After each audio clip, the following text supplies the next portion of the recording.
أعوذ بالله من الشيطان الرجيم. بسم الله الرحمن الرحيم. إن للمتقين مفازا حدائق وأعنابا وكواعب أترابا وكأسا دهاقا لا يسمعون فيها لغوا ولا كذابا جزاء من ربك عطاء حسابا رب السماوات والأرض وما بينهما الرحمن لا يملكون منه خطابا يوم يقوم الروح والملائكة صفا لا يتكلمون إلا من أذن له الرحمن وقال صوابا ذلك اليوم الحق فمن شاء اتخذ إلى ربه مآبا إنا أنذرناكم عذابا قريبا يوم ينظر المرء ما قدمت يداه ويقول الكافر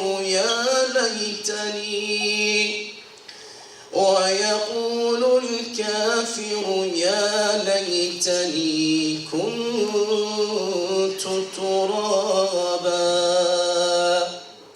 صدق الله العظيم. Good evening, everyone, and welcome to the 50th Ward. I'm here tonight representing myself and also my husband, Senator Ira Silverstein, who is in Springfield and therefore cannot be here tonight. It is an honor to have Superintendent Garry McCarthy here with us tonight, as well as representatives from Des Plaines, Morton Grove, and Evanston. Since I have become alderman, I have made safety and security a top priority. I attend almost every CAPS meeting, have organized monthly safety meetings with the business owners, and am in constant contact with Police Commander Thomas Waldera, who's here with us tonight as well. We have been trying to stress the importance of picking up the phone and calling 911 when something doesn't feel right. Even if you call anonymously, it is so important to pick up that phone and call. The 50th Ward is an extremely diverse community. It consists of Jews, Indians, Pakistanis, Muslims, and many, many more. Each one of these communities has their own concerns and issues that need to be addressed by the police department. Meetings like these are important so that we can continue to have open communication and continue to do our jobs and make sure that your voices are heard and your needs are met. I want to commend all of those who organized this wonderful event tonight, and I hope that we continue to have more of them, as only good can come out of it. Thank you all for coming tonight. Good evening, everybody. Good evening. Thank you. I'm really happy and proud to be here. I've got to tell you something. We've had two of our greatest aldermen here in the city of Chicago, and I think it was probably about 3 months ago, Alderman. Yep. Actually, further back, I'm going to tell you probably 6 months ago, Alderman Moore had said to me, I'd love you to come up here and spend some time with the Muslim community. And what did I say? I said, of course. I said, I need to. I said, you know, police work is so complicated because we deal with so many different communities. And, you know, we have different nationalities, we have different religions, we have different sensitivities, and every group has different problems and different issues moving forward. And we have to be intimately involved in every single community, certainly in the city of Chicago, but across, obviously, policing across this country, we understand how important that is. And in the city of Chicago, you know, I got here just about 3 years ago. Yesterday was my 3-year anniversary of meeting Rahm Emanuel for the first time, and I've never been the same. But I met Rahm Emanuel yesterday for the first time 3 years ago, and he and I ended up with a shared vision after about an hour and 45 minutes, locked in a room together. And if you know Mayor Emanuel, an hour and 45 minutes in a room with him by yourself is virtually impossible. And I mean that in a good way, because he's such a dynamo with so much energy. But I walked out of that meeting with the shared vision of what policing is supposed to be with the mayor. And this was before he was actually taking office. And it goes like this. Community policing is a term that I think doesn't make sense in America today to a lot of people. I think it's overused. We don't know what it means, because if you ask 100 people, you'll probably get 100 different definitions. But in my book, and in the mayor's book, community policing has to do with problem solving. It has to do with a shared vision with the community. And the only way that we can get there as a police department is with sensitivity and understanding of the various communities that we serve. And it's really complicated, because the issues that we have here in the Muslim community are totally different than we have in the Polish community, right? Versus what we have in the African American community on the south and the west side, or the Latin community on the northwest side.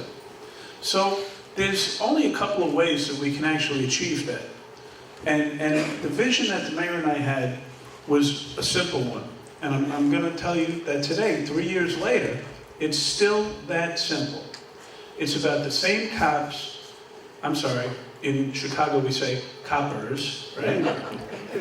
I'm working on it, guys. I'm working on it. We say the same coppers in the same beat every single day, so they know the good kids from the bad kids, and they know the good people from the bad people. It has to do with the authority and the accountability of the district commanders. And look, I said Mayor Emanuel is a dynamo. Tom Moldera makes Mayor Emanuel look tired, okay? This guy is everywhere all the time, doing everything. He's one of the hardest working men in the Chicago Police Department. And we went through a rigorous process to make sure that we identified the best people for those positions. We gave them the authority, the accountability, and the resources. And we say, go get it, Tom. Because the way we police here is going to be different than the way we're doing it downtown, right? It's going to be different than the way we're doing it on the south side, which is different than the way we do it on the west side. On the west side, the biggest problem is about narcotics. On the south side, the biggest problem is about gangbanging. Downtown, we have to worry about when the president comes in, right? We have to worry about all these events like New Year's Eve and all that, you know, massive crowd events like Black Hawk parades, and let's hope that we have another one this year, right? Yeah, I bought right into the Black Hawks. They were kind of easy. But at the end of the day, what we're doing is working, right? And it's because of the talent level of the individuals in this department. And it goes from in my book, from the commanders to the beat officers, and that entire chain is the single most important part. And we can be specific in communities because of that, because those conditions differ from place to place. And I just want to tell you, my experience, I am passing my 33rd year in police work. And I couldn't be more proud of the men and women of this department. You know, I like to joke about this. I came to Chicago with a little bit of a different plan, agenda, if you will. And I always like to say that there's two things people don't like: the way that things are, and change, right? And in the Chicago Police Department, what I've found is an ability to adapt to change. They are recognizing just the incredible work that these men and women are doing, and that's why we're being as successful as we are. So any credit that goes to what's happening in this city, I give to those men and women every time, if you notice, when I get asked that question. And I'm going to stick to that because that is the fact. Thank you so much for having me here. I unfortunately have to leave shortly, so I tried to keep my remarks short, but being Irish, that's kind of hard to do. So forgive me. But thank you all for having me here. And I'm going to keep coming back because we've made a deal that we're going to keep doing this on a regular basis. Thank you.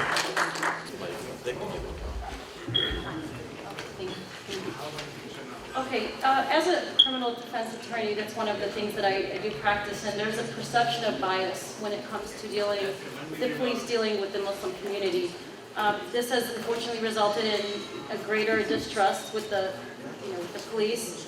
One of our primary concerns is that when a Muslim individual gets stopped, that there is an overly aggressive pattern of enforcing procedures or different procedures in how they're being handled, and there is a pattern of Muslims being charged with a more serious crime, charges that often result in felonies, where non-Muslims are being charged with misdemeanors for similar, suspicious activity.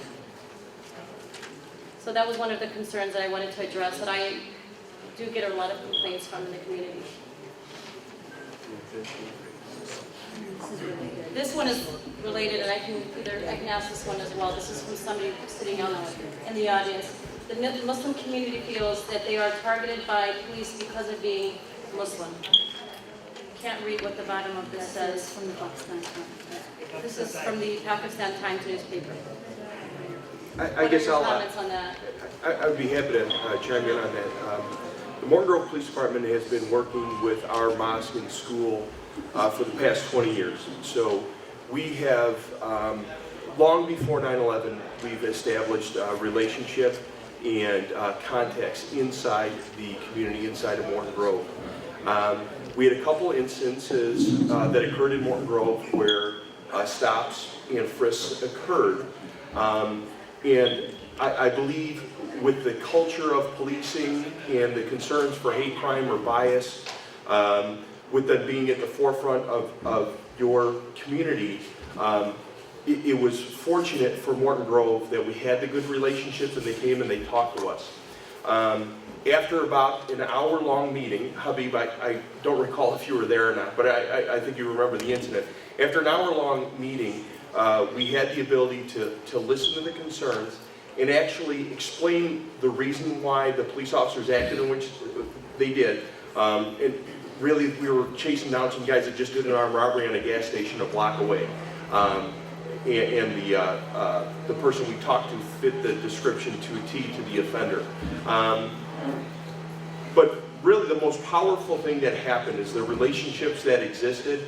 We had the opportunity to communicate in a positive manner, and it was a very successful meeting. And at least from a Morton Grove perspective and the Muslims that live in our community, I don't believe that they have that same feeling. So I would just encourage those who are in the Muslim community to reach out to their local police, reach out to their local commanders, establish those relationships before incidents occur, before feelings get hurt, so you have that conduit there so communication can occur. That's been the most successful thing from our perspective. Thank you. Yes, absolutely. I'm sorry. It's the Irish thing. I always have something to say. I want to add two things. The first thing is, as the chief notes, when we stop somebody, we are starting from a tactical safety mode. And the fact is, we have to make sure that when we stop somebody, we're not going to be injured, nor is anybody else in the vicinity. And when we stop somebody, we realize that it's a very serious constitutional issue. When that stop has been completed, I believe that we have an obligation to explain to people why we stop them. That small step is a huge step. And I think that that makes all the difference in making people understand why we're stopping them. Because absent any explanation for our behavior, people are left to their own influences, devices, if you will, or even prejudices, and will draw their own conclusions as a result. But what I would always, I'm not going to say what I always enjoy speaking about when I speak to Muslim communities is the fact that I hope you all know that I'm a 9/11 survivor, that I was at the World Trade Center. And I got caught in the first collapse, and I got out in time to get caught in the second collapse. And the actual 9/11 day was nothing in comparison to the aftermath of going to police funerals and friends' funerals and dealing with the loss of family members with those families, because I was very high-ranking in the NYPD at the time. But I can tell you something that we knew, and I say we, from the perspective of the Chicago Police Department now and the NYPD then. One of the first things that dawned on me was that this was not an act that reflected Islam. This was an act that reflected, I will call it, insanity. And I know that Islam preaches peace. And, you know, I think that we all have to be reminded of that on a regular basis. True. And when I say we, I'm talking about a police department, I'm talking about Anglos, I'm talking about everybody who does not practice Islam or Muslim religion. And it's something that I'm never going to forget, because I realized it very early on, in the midst of that chaos, what we were dealing with. And I think that's been lost on us over the years. And I don't know how to close this. I just wanted to share that, because I think it's really critical to the way that we treat people. And myself, as the leader of the second largest police department in the country, I have an obligation to make sure that my folks are following that mantra.